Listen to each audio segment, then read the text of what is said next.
Well, hi, boys and girls. Welcome to another day of American Heritage. This is my girl, Abigail Grace. Do you know her? Yeah, I bet you do. All right, well, she's helping us out today. And Abigail, guess what? Guess what? Just say what? No louder. What? We are studying about Laura Ingalls Wilder today. Do you know what's special about her? She wrote a book. Yeah, a whole series. Books. Can you name one of the books? Little House in the Big Woods. Little House in the Big Woods, which we read in class, boys and girls. We've actually read a book by this author already. Isn't that amazing? All right, so for those of you at home, we are turning our American Heritage book to chapter 35. Abigail, tell them what page it is. Page 348. 348. All right, see if we can keep this accent up the whole time. I can't do that. I will. All right. So Mrs. K and Abigail Grace here, Abby Grace, are going to be reading to you today. But do not just listen along, boys and girls. Follow along because that's how you learn and grow. All right. This is not just a listening activity. This is a follow along activity. All right, Abigail, let's read. What's her name? Laura Ingalls Wilder. And what year was she born? She was born in 1867. Yeah, and died in? 1957. Quick math. 90 years. 90! Because 100 years past 1867 would be 1967. So that means she died 10 years less than that. So 100 minus 10? 90. That's old for those times, boys and girls. All right. The Big Woods. Charles and Caroline, remember? Oh, Caroline. We remember those names from the story, don't we, boys and girls? Charles and Caroline Ingalls and their daughters, Mary, Laura, and baby Carrie, I just added the baby, lived in a little house in the Big Woods in Wisconsin. Their little house was built from logs that had been cut from trees in the Big Woods. Although no other people lived near them, the Ingalls family had plenty of neighbors. Bears, panthers. Does that remind you of when Ma almost got attacked by the panther and the dog protected her? Right, from our story? All right. So they had bears, panthers, wolves, as well as timid deer, squirrels, and rabbits lived in the Big Woods with them. And Pa would shoot them with his gun, remember? And then skin them and sell the skins and then hang them in the attic and eat the meat later. All right. Were the girls ever afraid of their neighbors? Sometimes. But the Ingalls family knew they were safe and snug in their little house in the Big Woods. As I read this chapter, boys and girls, I just keep remembering our story. All right, so we are on the top of page 349. I just finished that first paragraph. But pause. Go back to page 348 at the timeline. Hey, Abigail. Yes. Was Laura Ingalls alive when the Civil War was happening? No. Why not? What do you see from that timeline? Because it ended in 1865. Yeah, it ended in 1865, but she wasn't born until 1867. All right, how about this, Abigail? Was Laura Ingalls alive for any of the other wars? Yes. Which ones? Both. Which World War both I of what? and World War II. World War I and World War II. Just change my accent. It's really yeah, it's okay. You can go back and forth. We don't care. like New York. All right. So we know poor girl lived through 2 wars because she was 90, so she experienced a lot. She's an old lady. All right. Now back to our page 349. Let's pause really quick. Let's look at the bottom of the page. Abigail, would you read me a definition? I'll tell you what it means. No. I want to look if I need to. She's being tough. Covered wagon used by pioneers to travel west. I'm not looking. That's a prairie schooner. Am I right? Mm-hmm. Okay, great. What's the next one? Okay, just don't tell me the definition. Depression. The Great Depression. The Great Depression? Wait, am I telling you the definition? Yeah. Oh, the Great Depression was when the whole economy went down. What's the actual definition? According to the definition, a troubled time in the 1930s when many people were out of work and hungry. So she lived through that, boys and girls. And who does that remind you of? American Girl. Kit Kittredge. Kit Kittredge. That's a different story. A great story if you want to read it. So that's the Depression. All the American What about Laura Ingalls? We know about her. She's the author of the Little House books, right? All right, Abigail, popcorn. So we are back at the top of the page, kind of the top. The word because. The second paragraph on the top of page 349. Go. By the way, you should never start a sentence or a paragraph with the word because, especially a paragraph. Once you're a good author, they actually make lots of exceptions. But yes, I didn't know that. Yeah, there's lots of But rule breaking. you shouldn't because we're not Okay, good let's authors. keep going or we'll never get through this, darling. Because what? Because there were not many people living near them, the Ingalls family made most of everything they had. Just read however you want. Mr. Ingalls built the house and made the furniture. Mr. Ingalls made clothes and cooked their food, and the fireplace warmed their home. The family did not have much, and times were often hard, but they worked together and helped each other. Excellent. And we know that from our story. You remember that? They made the butter and they made the yummies. And remember the sugar snow? All right. Moving west. Do you want me to read? Do you want to read? You can read. All right. As time passed, more pioneer families began to move to Wisconsin. Now, they had real neighbors. Like many pioneers during the time, the Ingalls family was ready to go to the next place. They moved often during Laura's life. Sometimes they moved because the land was becoming too crowded. Sometimes they moved because the crops were hard to grow. Or large swarms of grasshoppers came and ate their crops. No matter where they moved, the family stayed close and everyone helped with the work. Boys and girls, help at your house too. I know you're home from school, so you have time. Cooper, thanks for cooking with your mama. All right, Abigail, I like this chapter, or this paragraph. One thing I have to say. Okay, here we go. I really like reading these books, and I don't know who wrote this, but maybe. I know, right? These chapters are excellent. But maybe one day, you guys could write as good as this. Excellent. I mean, we're all really good at writing. Keep going, darling. We got a time crunch. Your turn, popcorn. Sorry. One day, Mr. Ingalls said it was time to move west. He built a prairie schooner. And that's just a wagon, boys and girls. It's a fancy name for prairie schooner. Okay, I am going to interrupt you. You know why? Because there's a really cool activity. Abigail, you love Art for Kids Hub, don't you? Yeah. Okay, so on your homework this week, there is a link to Art for Kids Hub that says how to draw a wagon. But we know that another name for a wagon is what? A prairie schooner. So you can draw your own prairie schooner, boys and girls. And it looks kind of like the one in the picture right there. So if you want to learn how to draw a prairie schooner, a.k.a. wagon, it's on a link for Art for Kids Hub. Okay, darling, I'm sorry I interrupted. Keep going. He built a prairie schooner that would carry the family to their new home. The family's dishes, clothes, food, and few pieces of furniture were packed into the wagon. As the wagon wheels began to roll, their little house grew smaller. And finally, the girls could not see it anymore. Now, it wasn't shrinking. They were just getting further away, so it looks smaller. Don't be confused. All right, sickness had come to the Ingalls family. Boys and girls, remember, this is a true story. So, truth sometimes is kind of sad. So, here's what happened to Laura and her family. When the Ingalls family, we are on the middle of page 350. If you are not following along, get there now. All right, when the Ingalls family moved west to the Prairie, they had a farm in Minnesota on the banks of Plum Creek. Another one of the great books in this series, boys and girls. Get them, read them. They're awesome. Okay, so they moved to the banks of Plum Creek. Mrs. Ingalls, Mary, Carrie, and their new baby sister Grace, hey, that's your middle name, became very ill with scarlet fever. The doctor came every day, and Mrs. Ingalls and Laura took care of them. Everyone got well, but later, Mary's fever returned. Mary's high fever caused her to lose her eyesight. What does that mean? She was blind. She would never see again. Mary was quiet and proper. Laura was a free spirit who was outgoing and had lots of energy. Even though they were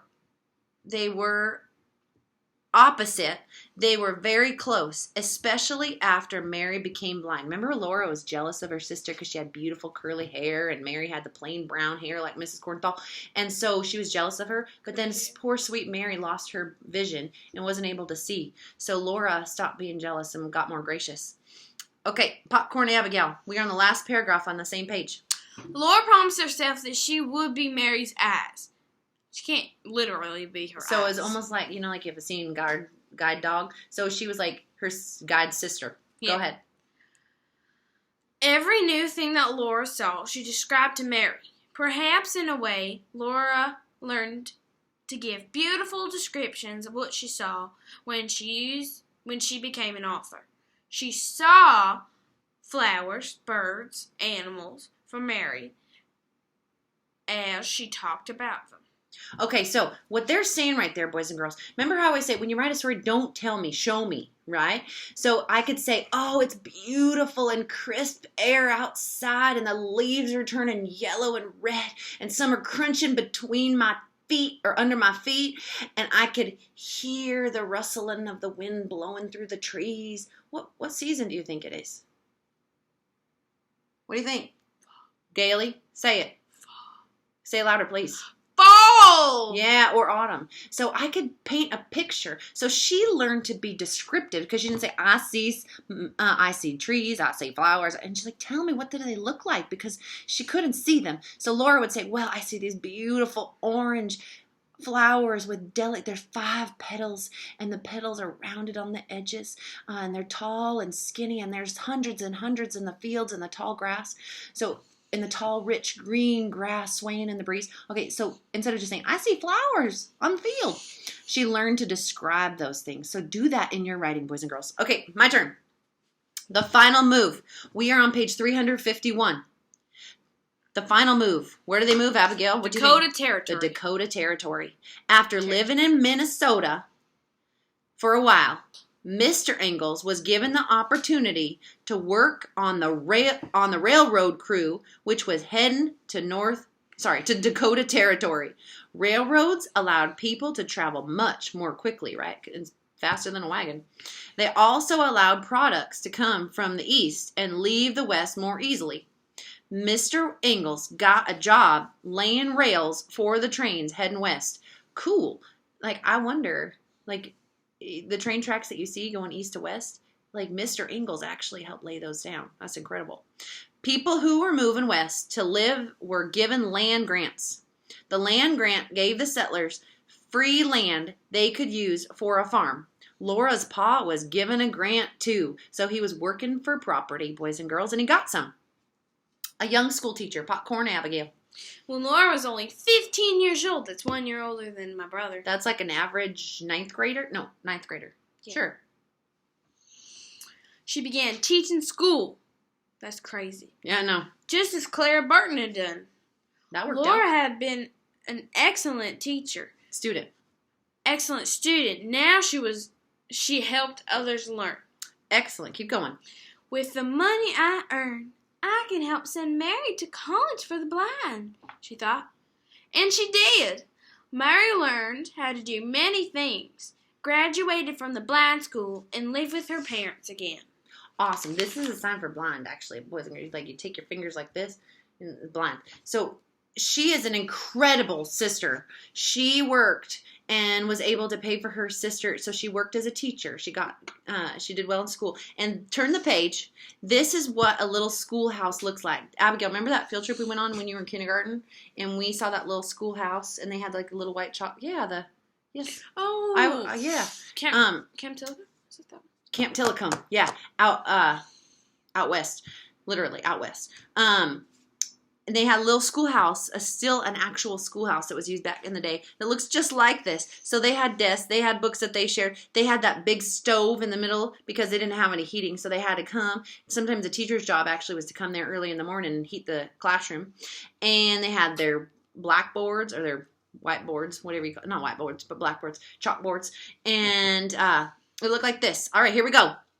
If you had grown up in the days of Laura Ingalls Wilder, you would have probably gone to school in a one-room schoolhouse that might also be the place your church meets on Sundays. Even before, at Southwest Christian School, that's what happened. There was some of the classes meet and then they use them on Sunday. All right, even before your school days started, there were chores to be done. So you would wake up very early. To get to school, children sometimes walk several miles. During the winter, you might have to bring in firewood for the wood-burning stove that kept the classroom warm. If you were a boy, you wouldn't be able to go to school in the fall because your family would need your help harvesting crops. Your classmates would be many different ages, and you would all share one teacher. It's like all the grades have Miss Cornthal. I know, like I'd have a kindergartner in there and an 8th grader and like a 12th grader and crazy. And the boys would come and go. That would be tricky. I'm glad I just have 3rd grade. You guys are the best. All right. Each student had a slate or a small chalkboard. So like you guys have whiteboards, it'd be like that, but just a chalkboard instead. And chalk to write with. Reading, penmanship, and arithmetic, which is what? Math. Louder. Math. Yeah, were the most important subjects. If younger students were struggling, the older students helped them learn. Students brought their lunch with them and went home for a lunch break or ate food the teacher cooked for her students on the wood stove. They drank water from the stream or a well. Quite different. Look what the next page says. We're on page 353. I just said quite different. Look what the next sentence says. Your turn. Can you read it? All right. Follow along, Abigail. Or just smile. Smile at your friends. Make sure they're reading along. You watch them. You be the helper kid in the class. All right. Schools are very different. Not too weird. Then they'll look at you and not read their page. All children go to school about 10 months each year. Some children learn at home. Hey, like us now. They are homeschooled by their parents. They learn the same subjects as children do in large classrooms. Other children attend a private school or a public school. That's what we do too. Now, you can take the bus or ride in your parents' car to get to school, thankfully. You don't have to get firewood for the stove. Electricity heats the air in the winter and cools it in the summer. Schools are much larger today, and classrooms are separated by a grade. Unlike Laura Ingalls Wilder, teachers now must have a college education to teach. They teach many different subjects using colorful books like this one. Beautiful pictures make reading much more interesting. Your classroom may have computers that you can use to find information in only seconds. You probably have a lunchroom where you can purchase a hot meal. You can think of many other differences too. One-room schoolhouses were very plain and simple, but many great men and women you have read about in this book went to those small schools as children. Even Abraham Lincoln learned in a one-room schoolhouse. Your turn, Gailey. Come on, Grace. We've got to hustle. I should have slept more last night, sorry. Changing times. Laura Ingalls married a farmer named Almanzo Wilder. Wait, that was his last name too? No, her name was Laura Ingalls. And then she married him and then became Laura Ingalls Wilder. Ingalls is the name she was born with. Wilder is her married name. That makes sense. Okay. They had a little girl whom they named Rose. The Wilder family moved to Missouri to grow apples. The Wilders enjoyed the simple life, but America was changing in many ways. With the coming of the 1900s, people began to use cars instead of horses.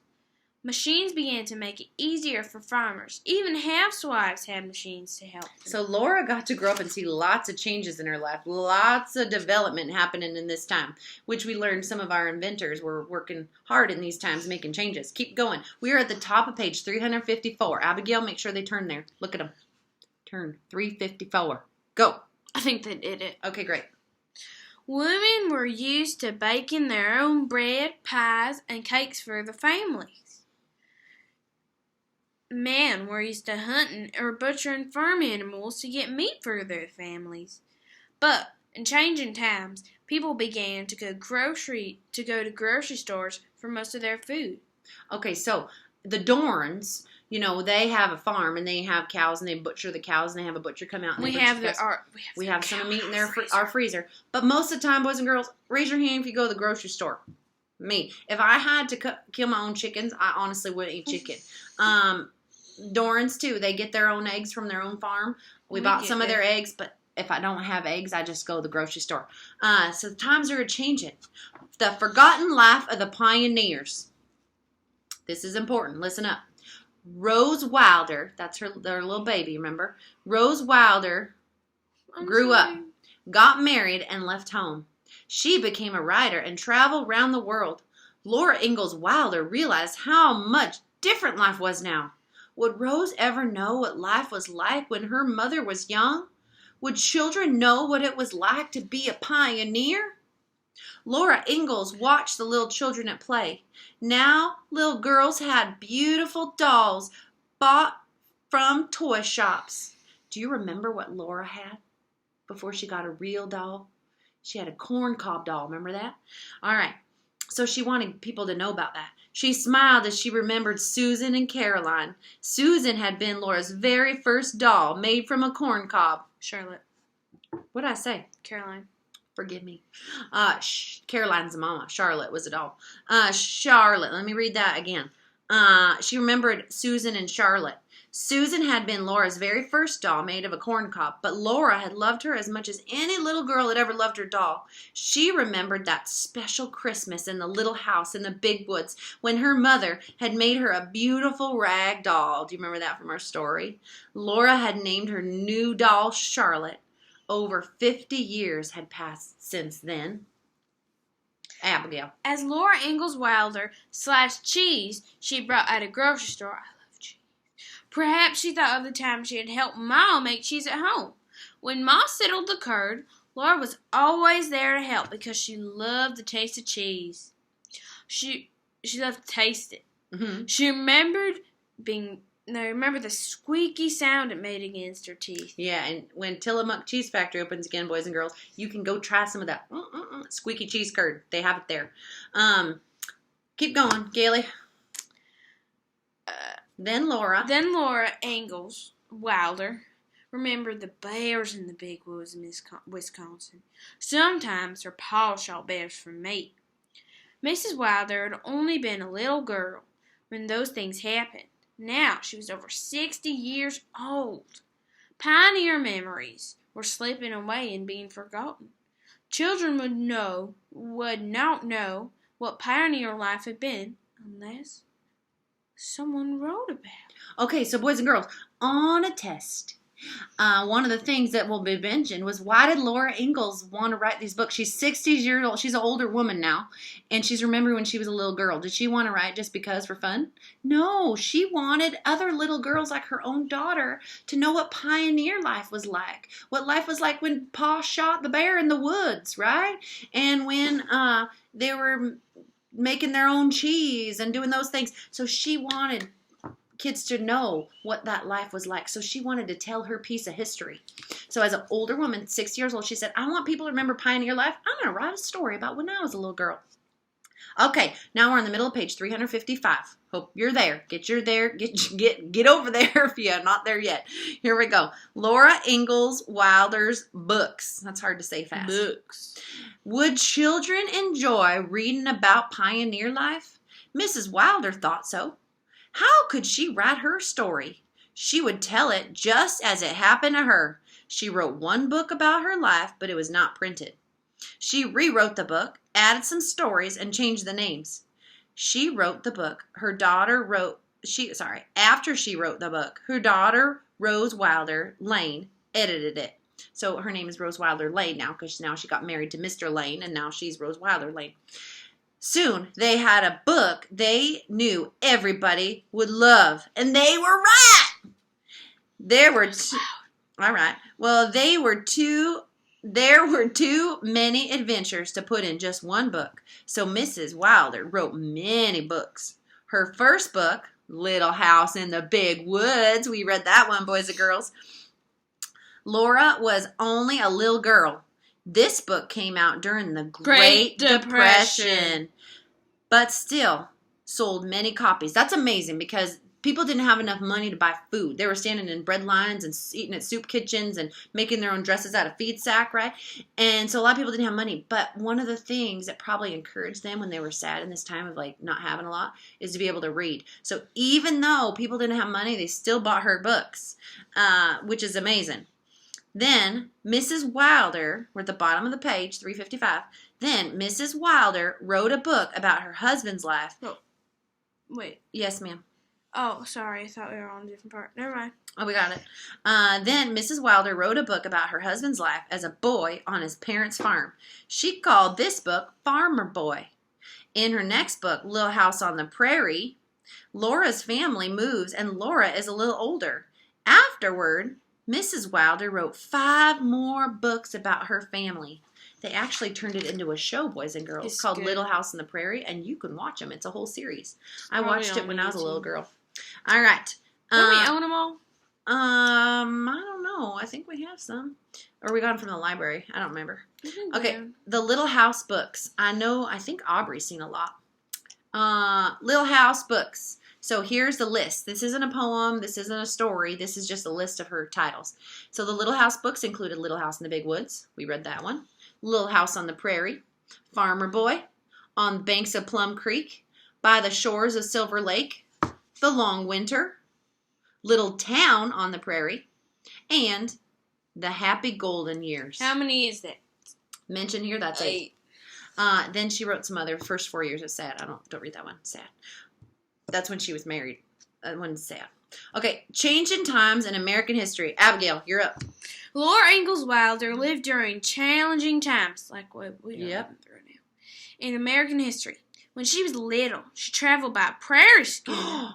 Prairie schooner? What's that like? This one isn't bolded. I don't know why. Because they only do it the first time. Oh, she traveled by a prairie schooner. What's a prairie schooner? It's a wagon. It's like a wagon. Go ahead. And by horse and wagon.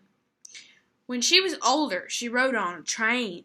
She remembered her excitement as a young girl when she realized that trains could go even faster than horses could run. And remember, her daddy helped build that railroad on the tracks.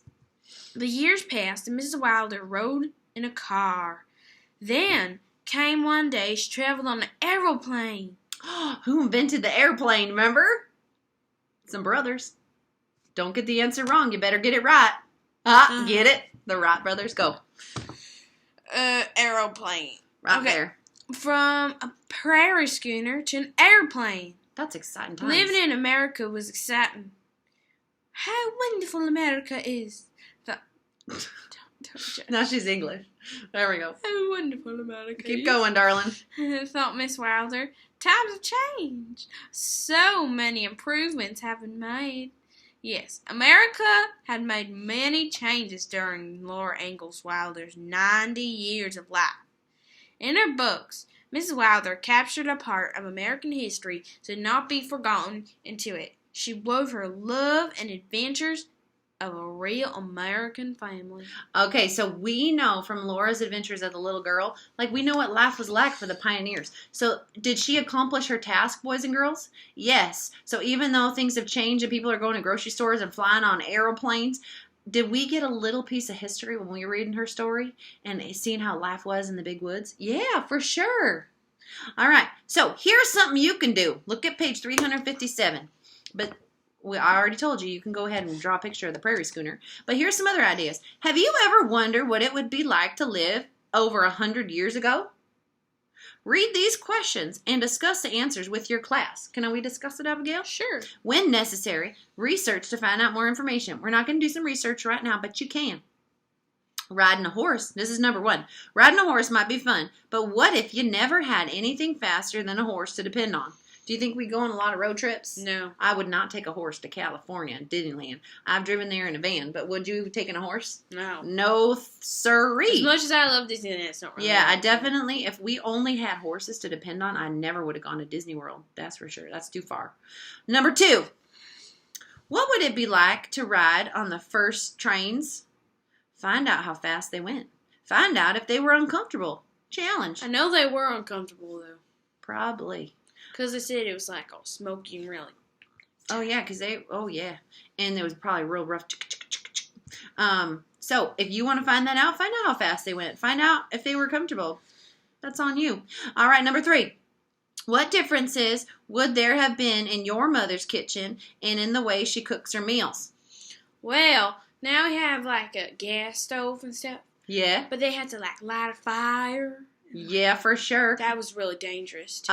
Really cool, boys and girls. There's a place called Aurora Colony or Stauffer Farms, and we're going to go there on a field trip next year, and you're going to see an old-fashioned kitchen with a wood stove, and it's amazing. We'll get to see some of these things that were happening. It's really fun. Yeah. Last time she went, someone else caught something on fire. This is a true story. I'm not making this up. We were there on a field trip with the third graders last year, and I was looking, and there was a lady. She was volunteering, and she was helping us make the muffins, the biscuits, and she was putting logs on the fire. Well, what she did, true story, boys and girls, she took a log, and instead of putting it in the fire, she just set it down on top of the stove, which is a big hot metal stove, and then started doing something else, and then all of a sudden, it started smoking. Like, smoke's in the air. And I'm like, what's going on? And then one of the other, I don't know if it was another parent or kid, was like, there's smoke over there. And I look, and the wood on top of the stove is starting to burn. And I'm like, ma'am, I think your wood's burning. And she's like, oh, no. And she grabs it and, like, puts it Chucks it in the wet grass. Yeah, she chucked it in the wet grass because it had been raining that day. So we saved the farm from burning down. And that place is, like, really old. It is really old. They wouldn't have been able to rebuild it. It just would have been gone forever. So if you get to go on a field trip, next time you're in that kitchen, thank Mrs. Cornthal for not burning down the place. And the bread rolls are real And the bread rolls are delicious. All right. So that's a sneak peek of your field trip next year, boys and girls, and I'll go with you. So you do it every other year? Every other year. Yep. Third, fourth go together. Here we go. What are we on? Number 4. Have you had to visit the doctor or dentist lately? What would you have done if you had become ill or had a toothache? Well, I'll tell you. Well, Mama probably, or Pa probably would have had to knock out your tooth. Yeah, no fillings for you. You should be toothy. Yes, that's why people have bad teeth. You wouldn't have any braces. I'm thankful either. for dental care. All right, number 5. What kind of work does your father do now? Would he have done the same job 100 years ago? My daddy sells homes, and they made their homes back then, so no. Maybe he would. No, and they even maybe would have sold some house. I don't know what they Or he did. would have sold some, like, property. I'm not sure. Ask your daddy what he does and see if he would do it back in the day. What kinds of toys would you have played with, Abigail? What kind of games would you have played? Would you have had much time to play? Probably won't have much time to play. Still don't really have that much now because of dance, but that's fun. Let's think about a toy you might have played with when you were a little girl. Maybe when you were 9. Probably like a jump rope or something. Maybe. Like We probably would have played tug of war. That'd be fun. Probably like played with tug of war. sticks and different things, and maybe you would have made your own doll, sewed it yourself. Fun. You probably would have done a lot of sewing at your age. I do it now. That's great. Okay, in number 7, it says, in what ways do you help around your home? In what ways would you have helped if you had lived in Laura Ingalls' day? Boys and girls, I want you to think about that. And then I want you to go help in your home today. So think about, man, these kids were very helpful in the back in the day. How can I help my mama or my pa today? You think about it. All right, Abigail, here we go. Are you ready? We are on page 358. Hang in there, boys and girls. Get up, do 5 jumping jacks if you need to. We got to get these questions in because if you know these, you will get them on your test in Google Classroom. That's something Laura never has, Google Classroom. They had a chalkboard. All right, so here we go. Name one state the Ingalls family lived when Laura was a small girl. Minnesota. What's the other one? On the back, in the backwoods of Wisconsin. So, to be fair, I don't think it's one, though. I know. So we have 2 choices. Minnesota or Wisconsin. Which are they? Minnesota or Wisconsin. Awesome. All right. What did the Ingalls children ride when they moved west? I love saying this one. Not a wagon. It's called a Prairie schooner. Okay, next one. Let's see if they can guess it before we do. What happened to Laura's sister Mary because of the scarlet fever? Hold on. Let them have a turn. What happened to Laura's older sister Mary when she had the scarlet fever? Ready? Open your eyes. She became what? Blind. She was blind. That means she couldn't see anymore. All right. Now this is a fun one. I wouldn't have remembered his name, but it's fun to say. Who did Laura Ingalls marry? Almanzo Wilder. Almanzo. He was Almanzo Wilder. Almanzo. Almanzo Wilder. Number 5. Who helped helped Laura Ingalls Wilder edit her books. That was the one who double-checked all her work, made sure everything was spelled right and it made sense. And who was it, Abigail? Her daughter, Rose Wilder. Her daughter. That was nice. And she wasn't a little girl anymore. Remember, she was grown up. And because how old was Laura when she was writing her books? About what? Grandma's 60. Age, right? She was like 60. Okay, we're almost there. Number 6. When Laura was 15 years old, she became what? A doctor. B, a nurse. Or C, a teacher. Think of the schoolhouse picture, boys and girls. What did she become, Abigail Grace? She became a teacher. She became a teacher. And very last but not least, why don't you read it? Why did Laura Ingalls Wilder write her autobiographies? Why did Laura Ingalls Wilder write her biographies? Is it A, because she always wanted to write a book? Is that her lifelong dream? Nope, that's not it. What's the next one? Is it B, because she wanted children to know what life was like as a pioneer? Maybe. Maybe. What's the next or one? Or C, because she wanted people to know how hard her life was. Now, her life was challenging. But she didn't. There's truth in that. But as she said, I want to write this book so people will feel sorry for me because I had such a hard life as a little girl. No, she just wanted them to understand what pioneer life was like. There was great parts of the pioneer life. And we heard that when we read her book. I mean, there's things she loved. I mean, the sugar snow, boys and girls. I would love to participate in the sugar snow. That was so fun, making cheese with mama and all those things. So she just wanted children to know what life was like for pioneers. And thank Laura Ingalls Wilder for writing that book when she was a grandma, because we still get to enjoy it today. All right. Abigail, what are we going to say to all the folks back home? Safe travels. Safe travels.